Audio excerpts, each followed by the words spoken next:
Welcome to Gay Milwaukee, and today we have on the show one of the most hardest working drag queens in the state. Welcome, Tempest Heat. Hello. How are you doing today? Wonderful. Yeah. Wonderful. Happy to be here. We are so happy to have you. Well, thank you for asking me. I'm super excited. So I was talking to you earlier, and we talked about how in the drag community, a lot of us who don't do drag, we see the awesome entertainments you do, but we don't see all the hard work that goes into it.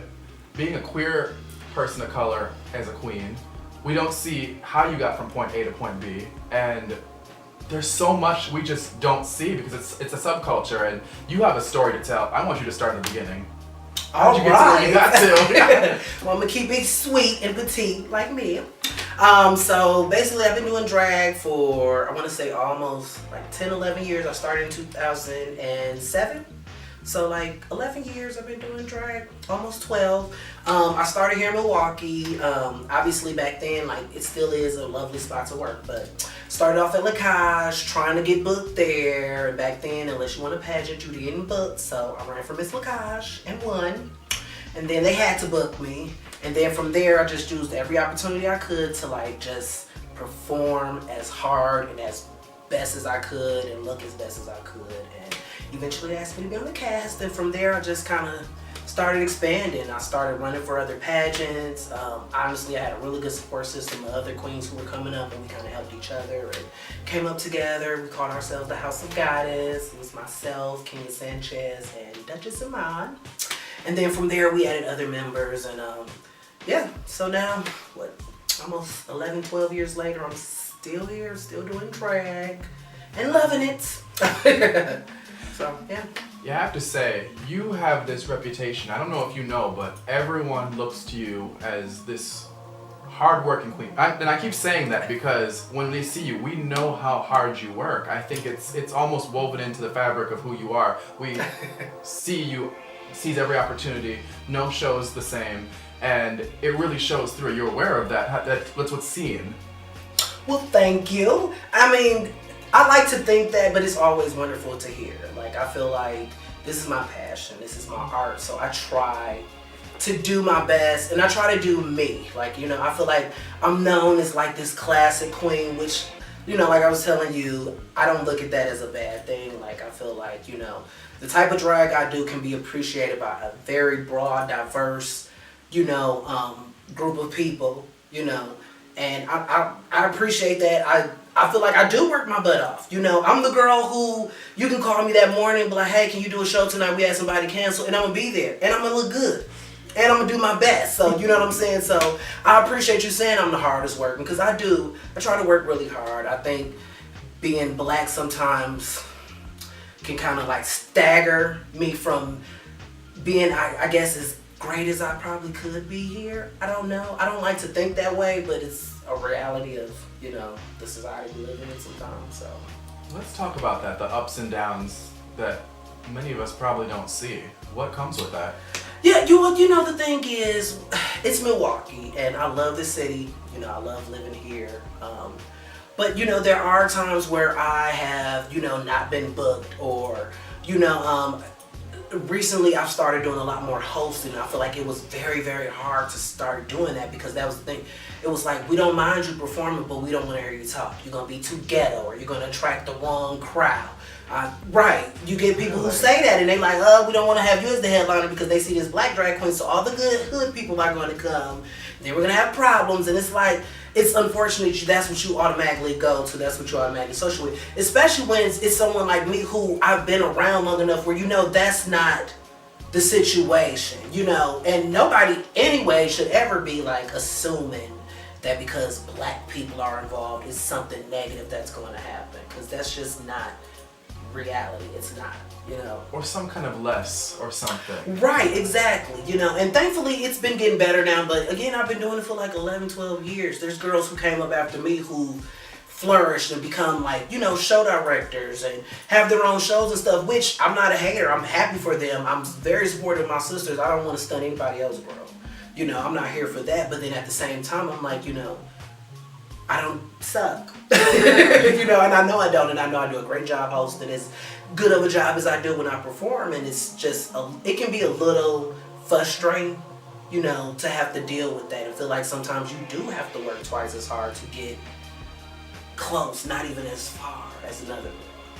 Well, it's crazy you tell me that, because from the outside audience looking towards you, your reputation precedes you, and you're known as a full-on entertainer. So to hear that, it's just so shocking, because everywhere you go, Lacage, Dick's, wherever, people, you're loved, beloved. Thank you, and I feel that, I really do. And thankful to Dick's, like shout out to Dick's, shout out to Level, shout out to Hamburger Mary's, because they all booked me, and I love everybody who I work with, the owners, the staff. So I have no beefs there. It's just, but it's just is what it is. Sometimes you just gotta work a little harder and be a little more vocal.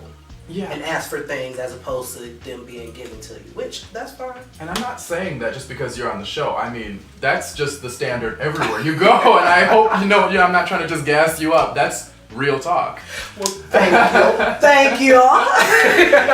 So you recently got married. Congratulations. Thank you. Yes, we've been together for this October to be 6 years. Yeah. And that's a whole nother thing right there. Like, we are like madly in love. I love Paul like with all my heart and soul. Like, we got engaged after being together for 3 years, and then we were engaged for a year, and then we finally got married on Friday the 13th, which, if anybody knows us, y'all know that's us. So we did, and what's shocking is because I actually proposed to him. Yeah. Which most people are surprised, because I guess they think because I do drag, like, oh, aren't you the girl, aren't you the bride? And I'm like, we're guys. Like, this is drag, which means I'm a guy dressing up as a girl right now. So I'm still a guy, he's a guy. So it's not like who has to propose to who, or no one wore a dress, because that's the other thing. Oh, you getting married in drag? No, girl. Jonathan getting married, not Tempest. She gonna be single for life. It is so funny, because we were talking about this, and I think the more feminine one, or drag queen, or what have you, people are so shocked by that. Right, like, oh, and it's like, that's what we do. I feel like that's what we do. We break rules. We make new rules. We set our own standards. That's one of the things I love about being, a queer person. That's what I love about being gay. Like, I love that I am, different. Like, I do this. I dress up in drag, like, and it's to the point where even the people in my neighborhood are like used to seeing me in drag. They're like, oh, there she goes. I think it's important that we make our own paths. Definitely. Definitely. I feel like as a group, as a community, that's how we've gotten to where we are. Very similar to as African Americans, that's what you have to do. You have to push to get further. You have to break the rules and stand out. That's how you get progress. There's not going to be a road made for us. And like you said, the African American community as well as the gay community, there was not a road for us. We had to make it ourselves. Exactly. Exactly. No, right. And that's another thing, like we were talking about earlier, with the whole, like, I've been discriminated against by white people for being black, by black people for being gay, and by gay people for being too feminine. Everybody has a story. We've all have struggles, but I think the biggest thing I feel like that keeps me going is taking that and turning it into strength. I feel like being Tempest and facing the stuff that I face in and out of drag as a person has made me to where I am now, because like right now I'm 36, and like I've never loved myself or been in love or been as happy as I am right now. And that's like amazing to me. Like the fact that as I'm getting older, I'm getting more happier and more, I don't know, just thankful and in tune. That's definitely a good way to put it, despite the struggles. And it makes me still dealing with hardships easier in a way, just because I feel like I've dealt with it and I know that I'm strong enough to get through. Agreed. I think I completely resonate with that. I think I'm 28 now, and I think a lot of the insecurities have been shed away. I think I know more and I do better now. I appreciate the way I make mistakes and I will learn, and I think I just feel not only more into my sexuality and being and just who I am, but I think that time and experience was necessary to get to this point. Oh, definitely, for sure. And that's the thing, because everybody has their own path that they made for themselves, and it's wonderful when you get there. everybody gets there at different times, but the goal is to get there. You know? And it's so funny, we have the stigma in the gay community, when you get older, it's all over. Right, I'm like, what? Like, I'm so much more happier now than when I was like 21 and first came out. Like, back then I was like, the world. But I was still always like, oh, what are they thinking? Or how do I look? Or am I okay? Or am I too short? Or am I too fat? Or am I too thin?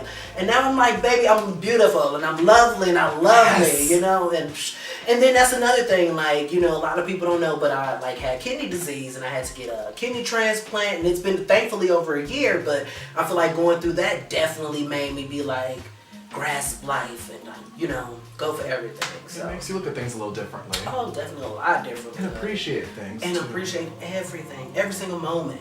Yeah. You know, you just hold on to it. So. Yeah. So I want to talk about too, since we were kind of touching these topics.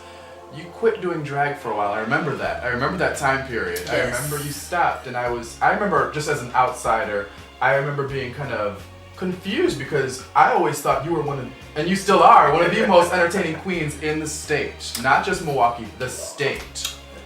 And, the United States. We'll go that far. Yeah, the United States.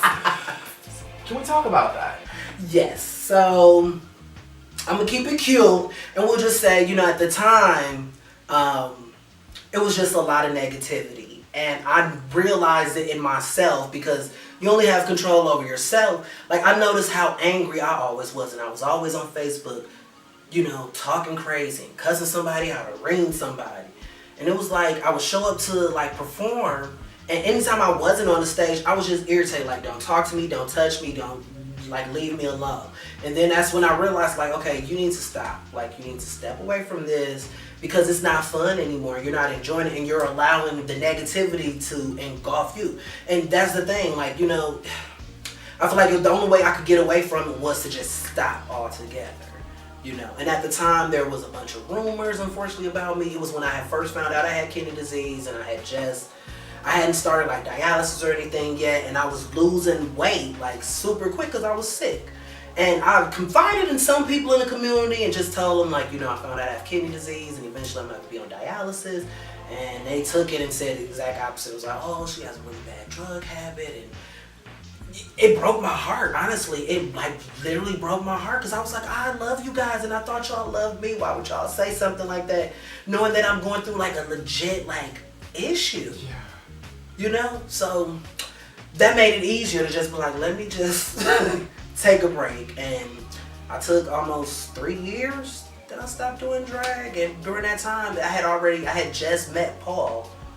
And I literally spent that time falling in love. So it was time well used. It's interesting how things come together. And I think one of the themes we kind of touch base on sometimes in the show is Milwaukee's a big place, but it's a small place. Right. And when you find purpose in things, and you are meant to do these things, you know that, right?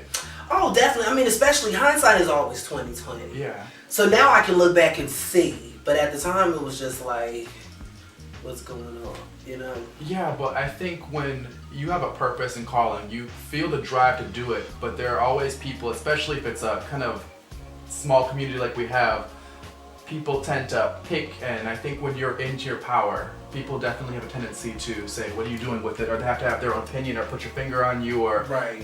And we talk about this, fit you into a certain box, and you know you're supposed to do what you're supposed to do because you're meant to do these things, but at the same time it does make you difficult and does take the joy out of it sometimes. Right, and sometimes it can make you question, especially when you're younger, you know, it can make you like just, well, I don't even say when you're younger because you never know. Yeah. Seriously, you don't. But it can make you question, like, am I supposed to be doing this? Is this what I'm supposed to be doing? You know? And like, thankfully I'm at the point now where I'm like, yes, I don't even have to question myself. Like, however far I go with my drag career, like, if I always just do drag here in Milwaukee, I'm okay with that. If, you know, it's meant for me to go and do more and expand out or end up on RuPaul's Drag Race, which apparently is the drag goal for everybody, you know, if it's meant for me to go down there, then it'll happen, you know. Otherwise, I'm just rolling in the river. I don't know how else to say. And I think when it comes to the opinions too, we both had this too. We both are in interracial relationships. Yes. And especially in Milwaukee, and I hate to pick on Milwaukee, but Well, that's where we at. So, talk about where we live. Let's talk about it. Let's talk about it. You know, like I was telling you earlier, I feel like the crazy part is I get the most like push from black people. Yeah. You know, they're very like, oh, but you with a white guy. Especially because I am very like Afrocentric and pro-black. Like, I'm pro-human in general, but you know, as a black person and with all the stuff we face in this country, you know, I'm very like, you know, dashiki and Afro, even in drag. Like, you know what I'm saying? I'm very like that. Like, I have at least 5 or 6 afros. You know, I'm the girl who, even in drag, I'm like, I'm still a black girl, you know? And so they see that and then they're like, but you with somebody white. And it's like, but what does A have to do with B? That's like, you know? Yeah. And it's so crazy. It's like we were saying, like, you know, you get judged from one group of people for being this and another group of people for being that. And it's like, can't we just all, like, just be happy somebody's in love. Just be happy we found love, you know? Definitely. And I think the way you live your life so loudly, I think, especially in a community where people can say, oh, you must only like white guys, or oh, I thought you were down for the black community, or whatever the opinion may be. Or they assume it's like, right, some type of fetish. Oh, well, that must be your little. It was like, this is just who I organically met, and this is what happened. Yeah, and like we talked about, if you can find love in this world, consider yourself lucky. Lucky, blessed, great, you know, all the positive things that you can, definitely, because it's hard to find, especially like genuine like love and partnership. Yeah. You know, and like when you know that you have it, you don't have to question it. Be thankful for that. Like, you know, Paul know I love him to death, and I know that he loves me to death, and that's amazing. It's something I always hold on to. You know, that in my drag. No, I'm telling you, again, it shows, and it just, it resonates, and I think through all the ups and downs, Tempest, tell us what makes it all worthwhile and why you never give up. I want to know. You know, I think it's like anybody who has a genuine passion. You can't. It's like an artist who's trying to get a record deal. And they can be told 1,000,000 times no, but they still keep going until they get the yes, because they like, no, this is me, you know? And that's how I feel. Like, that's the thing. Like, even if I don't ever get a record deal or be on RuPaul's Drag Race or anything to that measure, I'm still a successful queen. And I feel like I've done my community proud. You know, right now I'm Miss Courage Milwaukee, which I'm super, super, super proud to be a part of. You know, as long as I can do things like that that allow me to be in my community and a part of my community and actually make a positive difference, I'm a successful drag queen. And that is what keeps me going. That's what makes it all worth it. Yeah. And I have to say, it's so inspiring to watch you, I think. Just as, like I said, as an observer, there's so many people on the floor that they're still the young men that come in and they're, you know, we all have our awkward moments and they're like, I really want to be a queen. Like, you know, they point to like you guys, and, you know, it takes a lot of courage and a lot of everything, a lot of all of you to do what you do. It does, and a lot of support.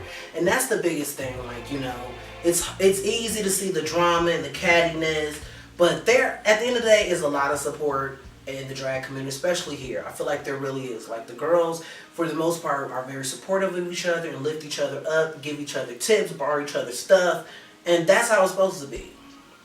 You know, so we don't want to just focus on the negative. We always want to, you know, because obviously there's a reason we keep doing the things we do, and we are active in our communities because we want to make a positive difference. You know, I hope that's what most people think or feel. You know. So I have to say something, and this is something that, especially being a biracial person, it's something I kind of change and struggle and kind of come to terms with. But you always have the best curly-haired wigs, and I love that.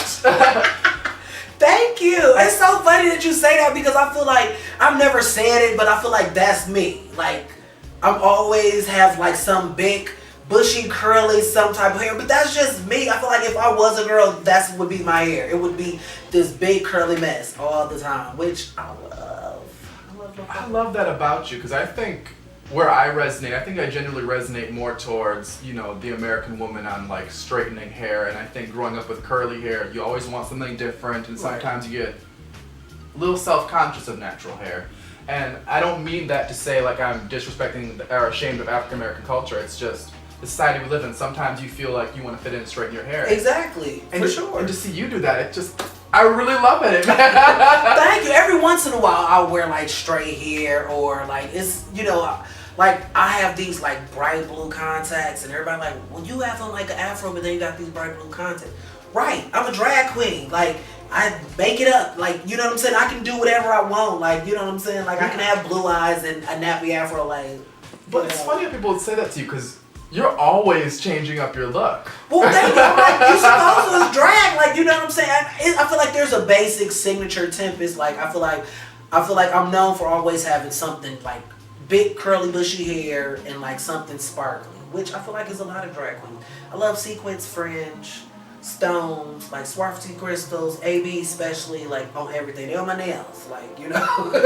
And this can sound cliche, but I think when we watch you, I think the signature thing is you have this like fire. It's like fire. That's the heat, honey. Yeah, that's what it is. And it's not just the name, it's the energy. Thank you. Yeah, and I think I'm like, I need to have your conversation right now, branded and like put on my website. Like, if you done. didn't know. Done. All right, so I'm gonna take us to the question bowl. We have the bowl of questions. Go ahead. All right. Read it out loud. I feel like the question and answer portion of the competition. It's like on stage question. What cartoon do you like to watch? That is easy. Don't judge me or judge me. I don't care. Family Guy. Of course. Love Family Guy. Like legit have all of the seasons on DVD or Blu-ray. Like all of them. Like every time a new one come out, Paul buy it or somebody buy it. Like all of it. I have like shot glasses, t-shirts, underwear, pajamas with like Stewie and Brian on it. Yeah, that's my jam. That is, I think that's a lot of people's jam. It is. It should be. When the thing is, I started watching it after it got canceled. Because when it first came out, it had like 2 seasons, got canceled, and then when it came back, I started watching like, what is this? It did get canceled way back in the day, didn't It it? did, which is crazy. You think of how successful it is. Like, oh, it did get canceled. It did, and the fans like wrote in and complained, and they brought it back. So, once again, keep on going. Don't give up. hello, exactly. Well, now I'm gonna ask a question from the bowl from you, and this is a funny one because if you could be on any TV show, what would you be on? RuPaul's Drag Race, obviously, for obvious reasons. Like, definitely. You know, I always joke though, because honestly, if I could, like, in my dreams, be on RuPaul Drag Race, it would be as a permanent judge. Like, I would sit right between Ru and Michelle and be like the other bitch who'd be like, as she. Holes in your stockings. I wanted to audition to be a judge. That's how I feel about America's Next Top Model. I'll be the judge. I sit here and be like, I love the look, but you had a little bit, you weren't smizing. I needed to see more in your eyes. Like, I can be that and be very successful. RuPaul, if you happen to see this, you know, on your feed, I'll be a judge. Not a guest judge, like a seasoned judge. She's right here. Right. I don't need to be like on the runway. I'll still change my outfit like you do, but yeah, I'll sit on the panel. I have to say, it has truly been an honor having you here with us today. Please come back thank anytime. you. Anytime. Thank you. No, seriously. Anything you want to talk about, come back. Don't say that because I will. I feel like I have to. We still have so much more to talk about. We do. Like, you know, yeah. And I feel like we're always evolving, so we evolve more than most people more frequently, so there's always something new. Exactly. Hello. No, seriously, thank you for having me. Thank you for this conversation. Thank you for giving another voice to our community. I love it. You're the best. Thank you. All right, guys, we're signing out. Bye, Poochas. Next time on Gay Milwaukee. What it is if you choose to be that promiscuous, always make sure you're safe and protected. Exactly. I don't have a problem with people being promiscuous. It's just, are you taking care of yourself? Exactly. You know, I think that's the biggest thing. Like, you need some advice, I'm always here. You can inbox me because I know a couple people dealing with the HIV virus and stuff like that. So I know how they feel because I'm seeing friends and family dealing with the situation, dealing with the virus and everything. So, like I said, it's not ooh, you got the virus, stay away from me. No, I want to be here to support you because in fact, it's a lot of people out here with the virus and not getting support.